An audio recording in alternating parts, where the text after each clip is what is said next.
Oh, hello. Hello. Hello again. It's been a while. It has been a while. I'm glad that we're back at it. Yes. I missed you guys so much. Me too. This is the highlight of my week, is sitting down and talking about movies with my friends. Yeah. I guess one of them is my wife. Yes. I'm also your friend. You're my best friend. Oh, stop it. Just kidding. Sid's my best friend. No, Sid's my best friend. Hey, I can be everyone's best friend. Don't Best worry. friend triangle. Cute. Yay. Sid, who's your best friend? Go. If you don't say me, you're out of this podcast. It's Teddy, my dog. that's Who fair. hosts the podcast? I can kick her out. But that's a fair answer. Welcome. welcome to a very special episode of We Watch Movies and Then Talk About Them, the only podcast on the internet where we watch a movie and then talk about it. There may be others where other people talk about movies and then or watch them and then talk about them, but this is the only one where we do it. My name is Andrew Westonsko. I am the host of this here podcast, joined at my right hand in life and in all things by Becca. That's me. That's you. And to my left is Sid. Hey, Guys, what number episode is this? It is not a number. Oh, it's a trick question. Not a numbered episode. Listeners, we have noticed some interesting things in our statistics. And that is that our episodes that feature us just kind of recommending movies tend to do very well. So we decided to kind of lean into that. And we are introducing today a very special sub-series underneath the We Watch Movies and Then Talk About Them podcast label called We Watch Recommends. Basically, what it is we are going to take a theme, and within that theme, we are each going to recommend anywhere from 1 to 3 movies. This episode will feature 0 spoilers. The idea behind it is we have a theme. It could be a genre. It could be a director. It could be a country. It could be a decade. It could be whatever.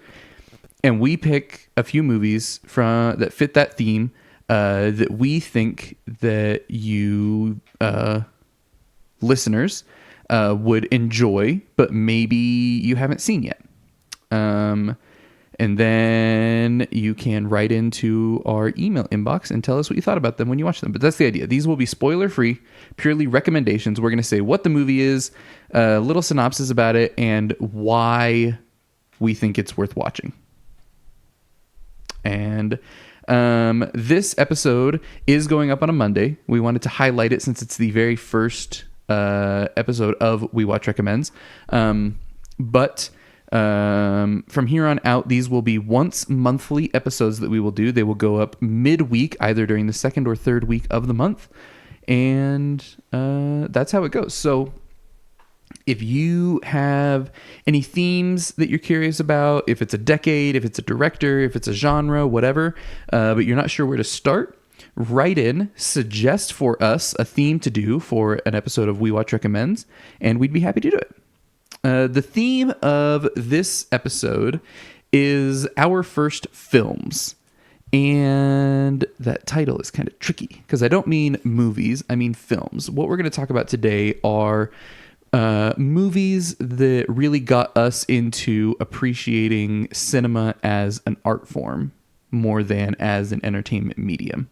Kind of the mission statement of We Watch Movies and Then Talk About Them is we want to help people who enjoy film, but maybe don't know how to look at it critically, don't know what makes a film good, don't know how to look at a film and say, oh, the editing here was really good, or the directing here was really good, or the cinematography. Our idea is to help people who are getting into appreciating film as an art form, like I said, more than as an entertainment medium, be able to first be exposed to movies that maybe they wouldn't have seen otherwise, and 2, help them appreciate why those are considered good movies or good films. Maybe help you dissect some of the themes, all that kind of stuff. That's our mission statement as a podcast. So with this very first episode of We Watch Recommends, we wanted to each talk about the movies that really inspired us to start thinking of film as more than just an entertainment medium.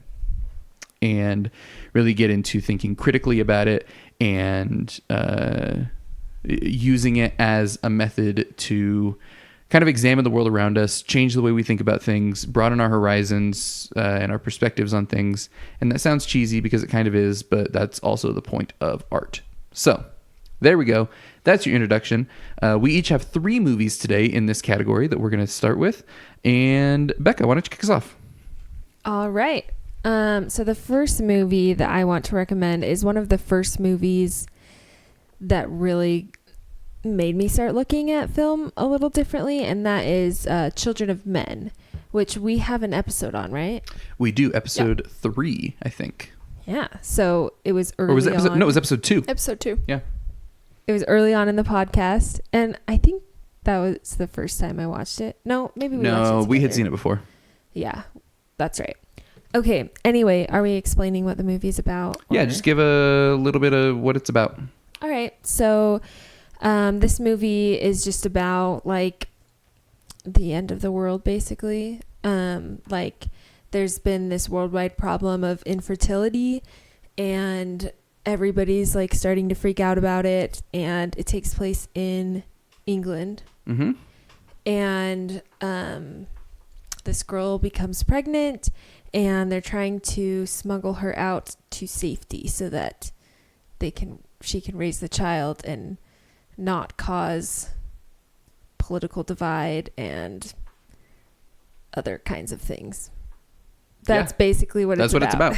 it's about. Anyway, I think the reason why it like struck a chord with me so much is, first of all, these kind of like dystopian stories I've always really loved. Like Sid knows, growing up reading Hunger Games and any other dystopian novel that I could find. The Maze Runner. Yep. Read that. All of them. What's the other one? Enjoyed Divergent. them. Read that. Loved it. Enjoyed it. Matched. That's one. Read that. Loved it. Enjoyed it. Now I think they're all kind of dumb. Hey, But okay. no, I still like them, but yeah, it's fine.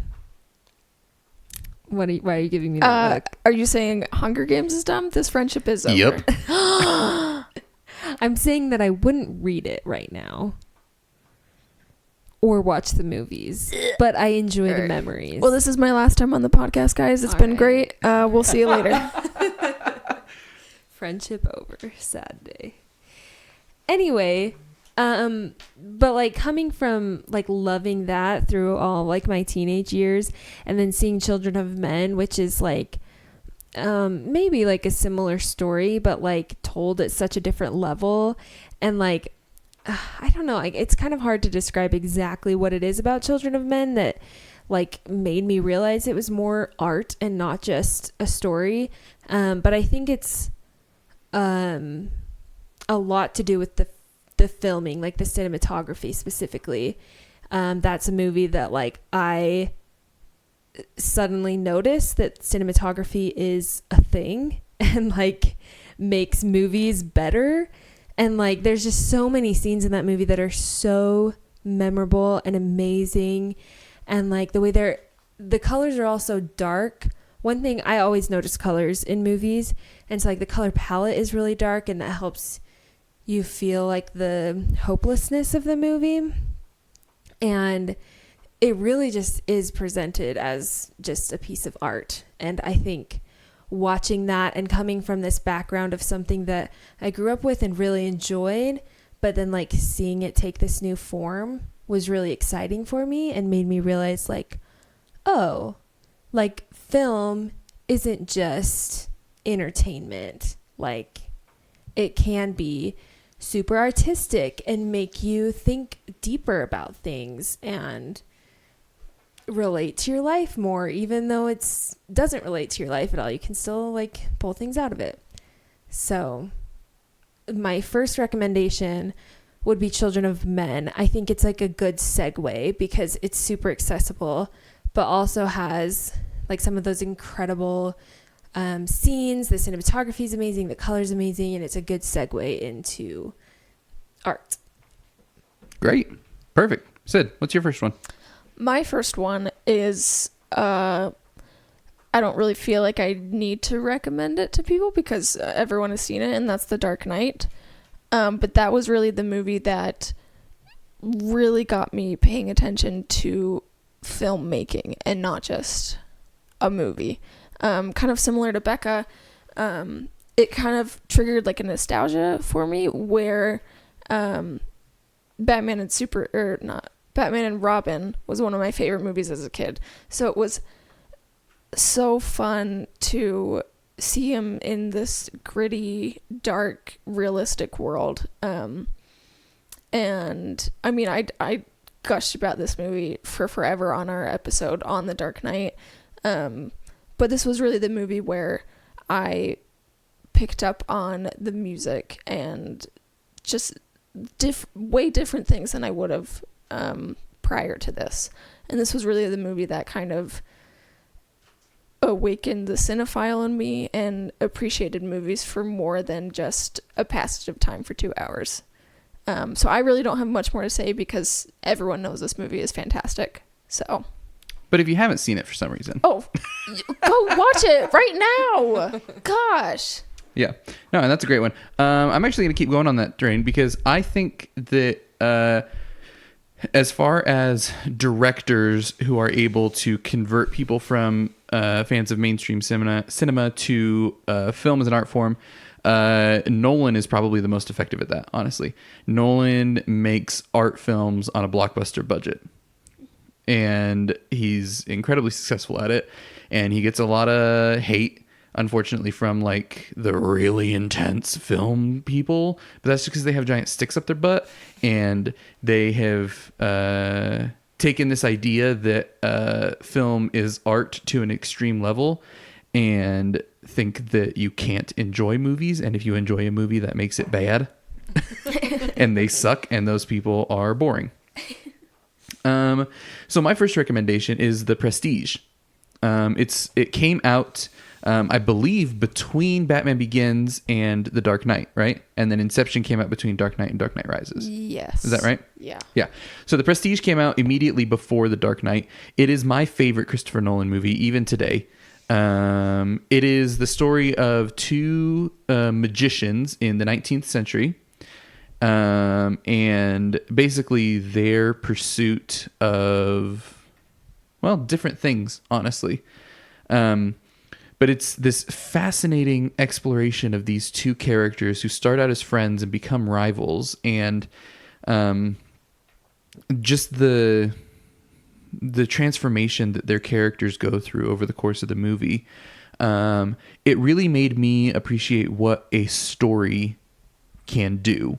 And the things that a story can make you feel, because at its very root, and maybe this is why I like it so much better than other Nolan films even, and why Dunkirk is actually my second favorite Nolan film, is that there's no flair. Like, it's not a CGI masterpiece the way that like Interstellar is, and it's not mind warping in the way that Inception is. Like, it's just an incredible story. With these fantastical elements thrown in.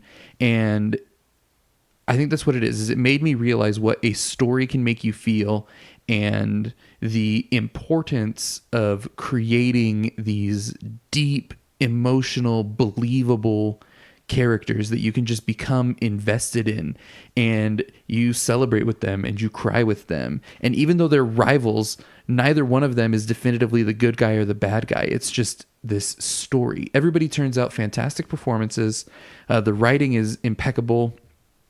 David Bowie does a fantastic job. You got Hugh Jackman, you got Christian Bale, you got Michael Caine. It's so good. The environment and the world are such large parts of the story. You have so many outside things that affect and influence the characters. The screenplay in this is just so good.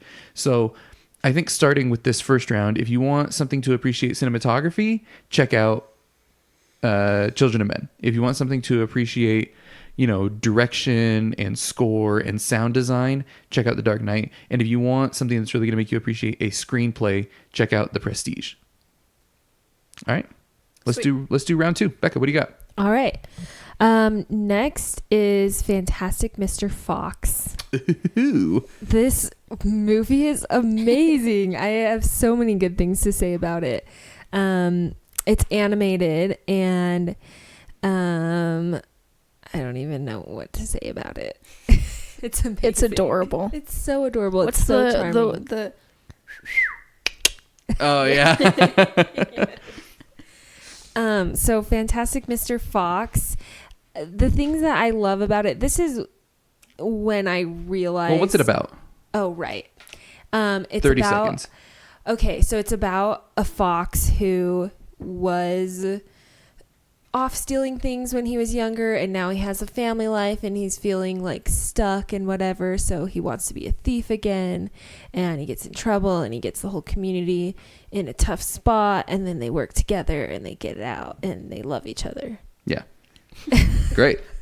I guess there were some spoilers in that. I'm sorry. And whatever. Oh no, it's a children's novel and it has a happy ending. Anyway, this movie made me understand what direction means. I struggled with that a lot through this podcast, and I think I mentioned it many times on the podcast that like I just didn't understand what a good director meant or what good direction added to a movie. And it wasn't until I watched Fantastic Mr. Fox that I realized that. And I guess Fantastic Mr. Fox, along with all the other Wes Anderson movies that we've watched. And I realized the connection between like Wes Anderson's style of direction, and he's absolutely my favorite director because honestly, one of the biggest reasons is the color palette. And I said this last time around, but I really do look for colors in a movie, and I want it to be beautiful when I watch it, and Fantastic Mr. Fox definitely is. And I don't know, it just made me realize that there is a style to direction, and that I can find a style that I like, and I like Wes Anderson's style. Great. So I recommend Fantastic Mr. Fox. My 5-second interjection into that would be that Fantastic Mr. Fox is an incredible example of how movies can have layers. That you can watch this movie as just a children's movie and your kids are going to love it. But you can also relate to it heavily as somebody going through a midlife crisis.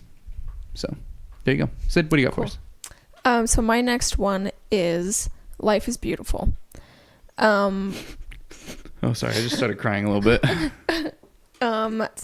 So kind of before I get into what it's about, I'll kind of just talk about like the first time I saw it. The only reason that I saw this was in my English class in 9th grade. She had us watch it. From the get-go, I loved the movie so much. So the movie is about a father. The bulk of the movie is about a father and his son in a concentration camp during the Holocaust. And it's the father's attempts to keep his son from realizing the horror that they're in, and keeping him protected from anything horrible that could happen. And I think also this is an Italian movie. This was probably one of the first foreign movies I'd ever seen. But I think what made this movie so special to me is it's just expert way of blending genres, and it's hilarious, it's sweet, it's heartbreaking, it's horrifying, all, and it just switches so easily between the genres and the tone of it all. It was kind of like where I came out of my bubble, and I was just like, oh, movies from other countries can be good as well. I don't have to just watch the same ones over and over.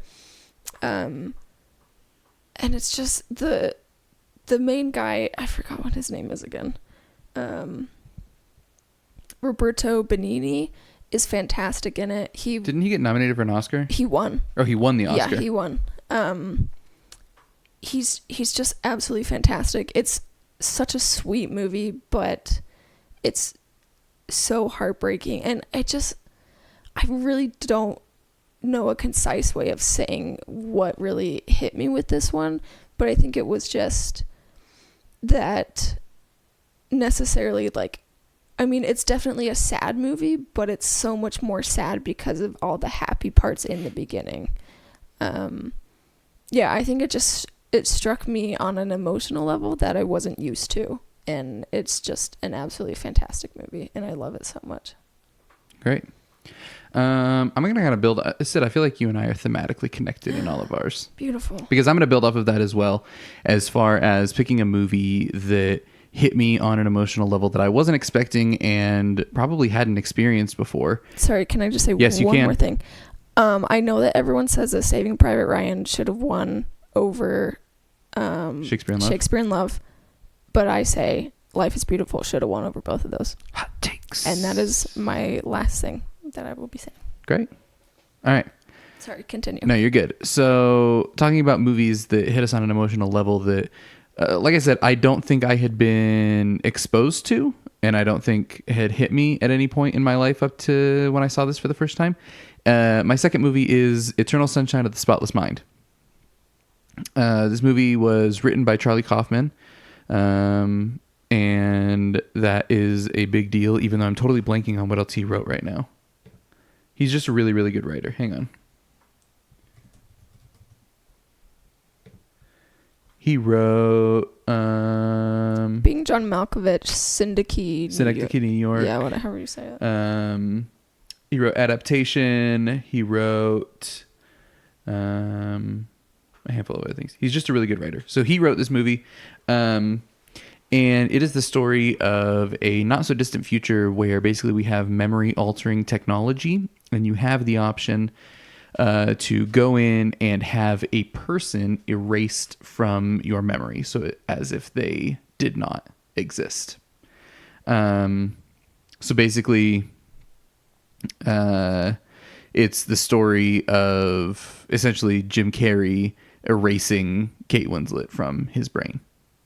And there's more going on, and there's multiple timelines, and it's very confusing at times. But the resolution of this movie is so pure and sweet that it almost goes too far, but it doesn't. Without giving away all of the spoilers, like I said, this movie is in the top echelon of movies that have affected the way that I think about life and the way that I approach situations and the way that I approach change and people entering and leaving your life and good and bad experiences and all of these things. I didn't expect a movie to, one, hit me at that emotional level, and two, be the impetus for me to consider these things.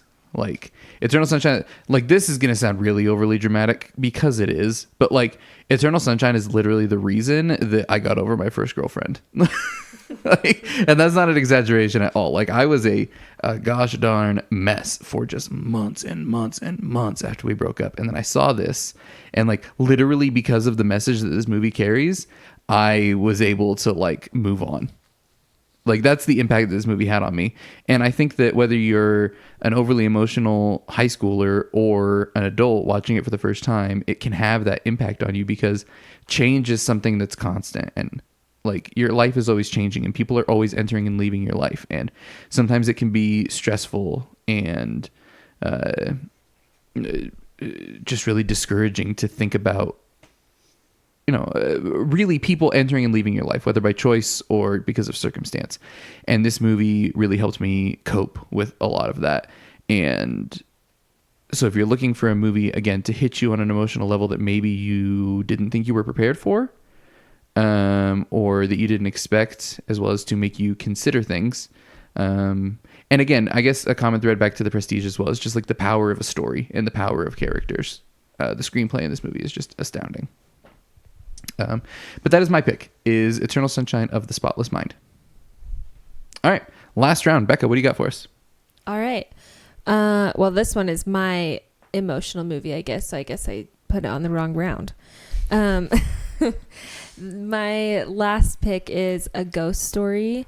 This movie is a perfect 10 for me. We haven't done an episode on it, but we will someday. Like this is the first movie that I watched that I was like, that like personally like really, really meant something to me.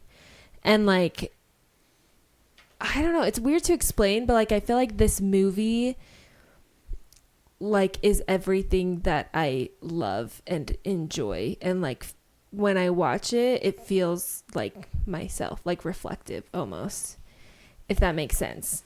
So anyway, A Ghost Story is about so it's Casey Affleck and Rooney Mara, and he dies in a car accident and becomes a ghost in a white sheet with holes for the eyes, and it just kind of follows him and life and like what it means to like care about someone and remember someone and what that means in the whole scheme of everything.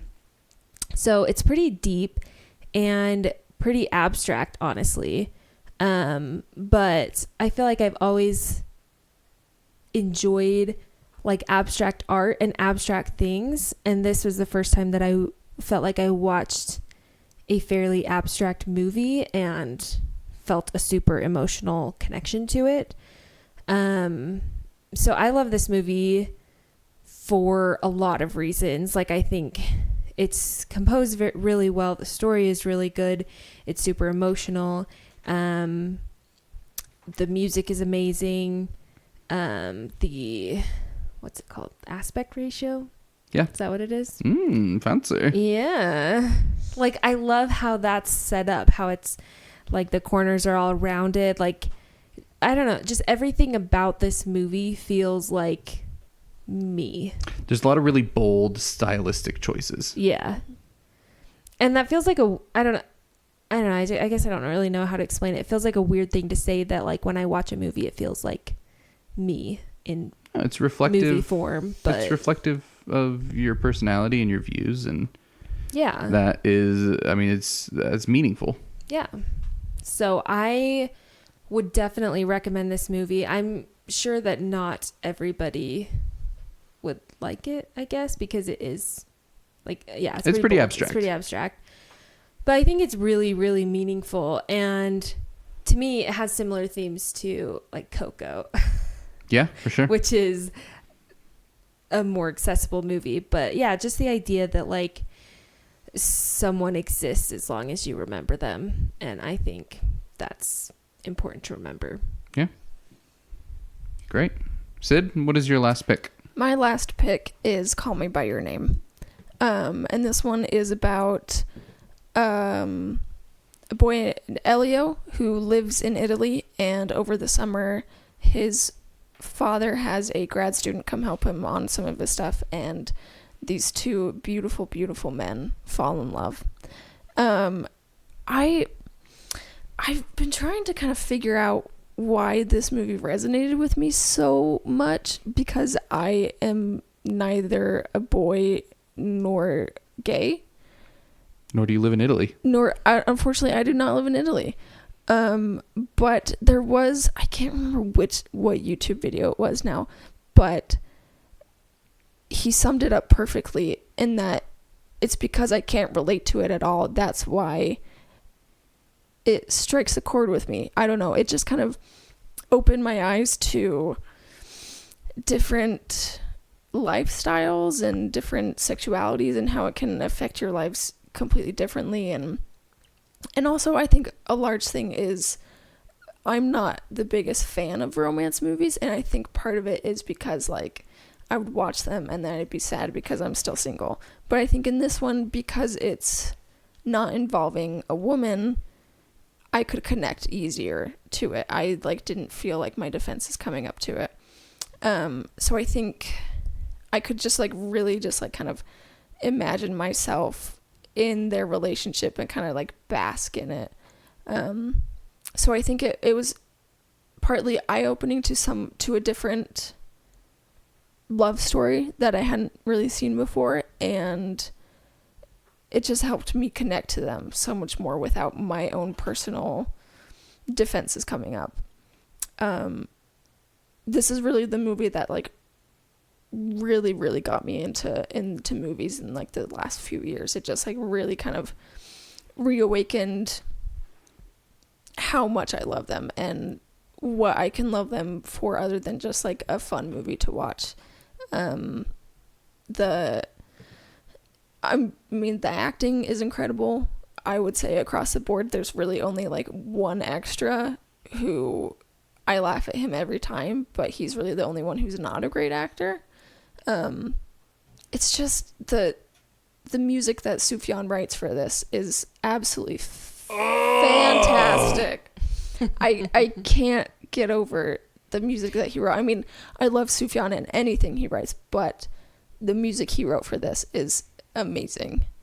And you tie it into the story and it increases it tenfold. Should have won best original song, in my opinion. Well, the wrong song was nominated. That's what you say. I mean, I love both of them, but I think Mystery of Love kind of encapsulates the whole movie, whereas Visions of Gideon encapsulates... It's just a better song. It is a better song, but it encapsulates the last 20 minutes of the movie.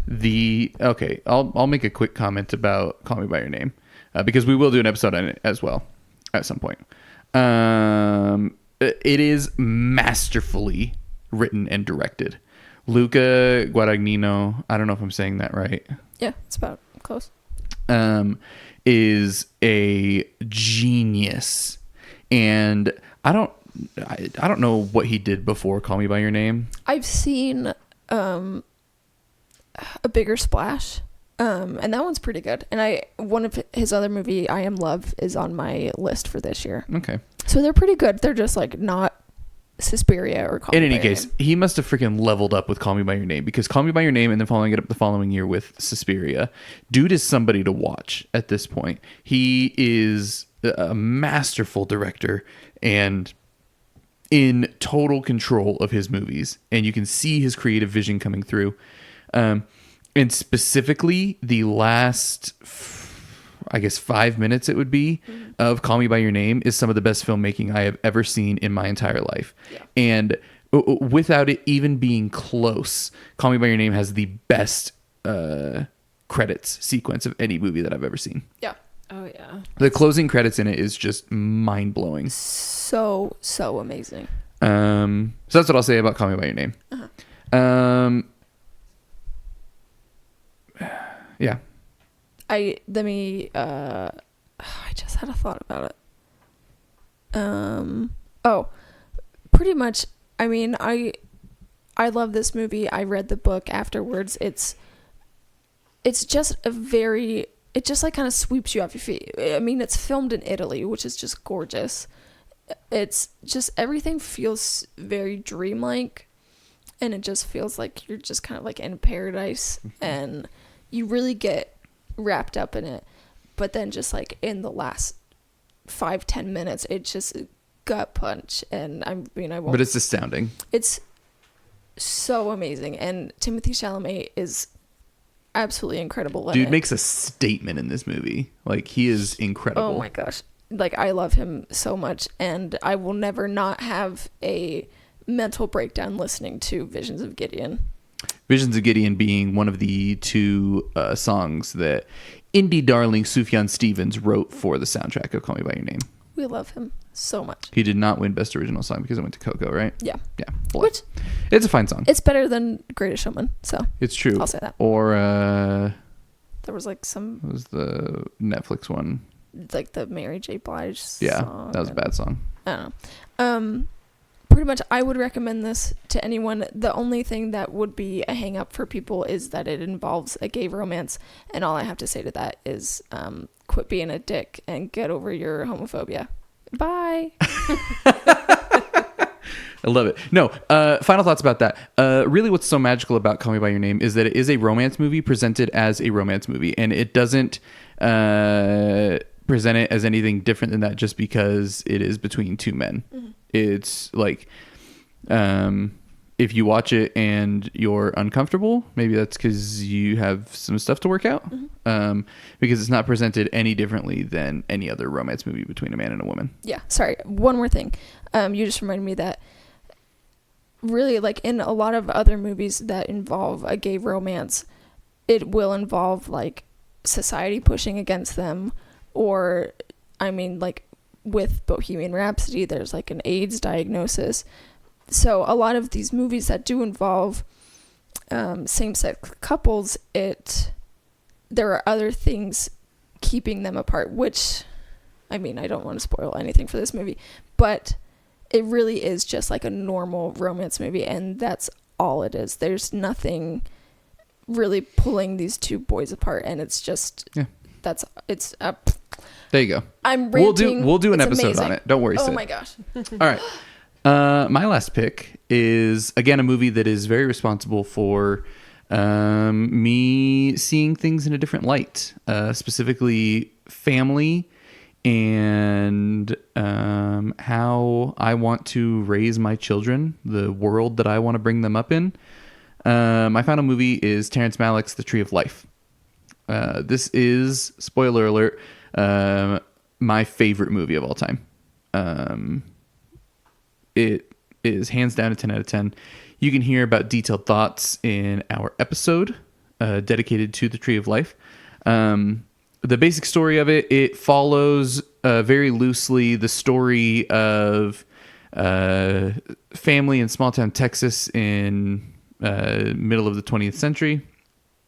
That's very loose. It's more like a series of vignettes with different kind of voiceovers happening.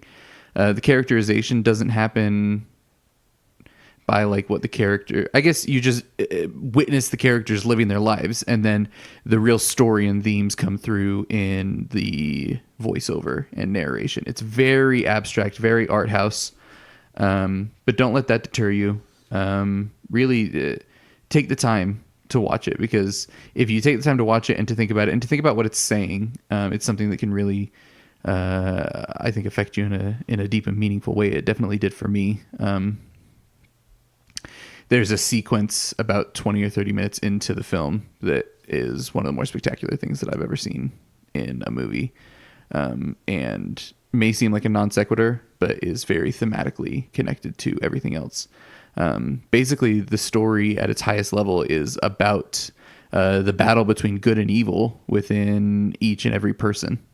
Basically, we all have instincts that push us one way or another depending on the situation, and nobody is entirely good or entirely bad, but basically the idea is that we need to strive to allow the good in us to shine through as much as possible, because that will create a world and an environment for the people around us that will be better and more positive. And that sounds like some hippie shit, I just realized, but like Yay. but I promise it's really good. No, I don't want to get too much into it, because you should just watch it and then go listen to our episode.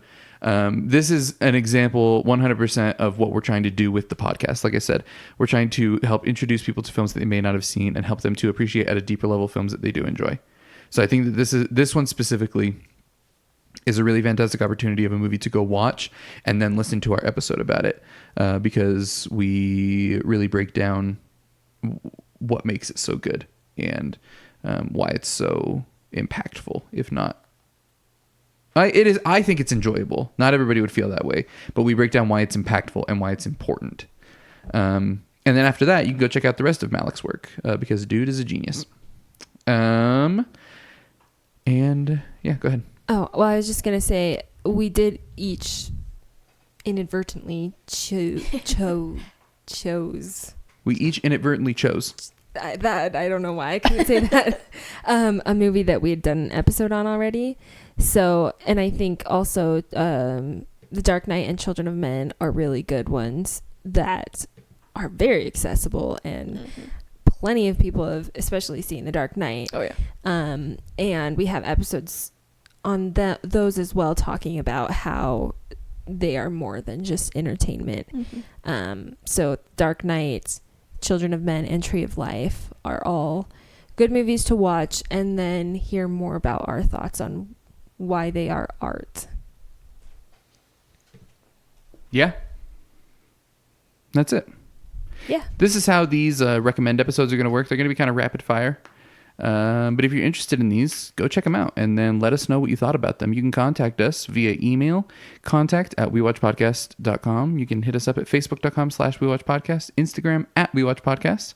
And we'd love to continue the conversation there. Again, if you have a theme that you would like us to discuss in any future We Watch Recommends episodes, we'd be more than happy to do so. Just let us know and we'll put it on the docket. Anything else you guys want to say? Nope. Nope. All right. Just when this episode comes out, the next week will be October. Yeah, next week we will be kicking off this year's 31 Days of October. You can get more information about that by going to 31daysofoctober.com.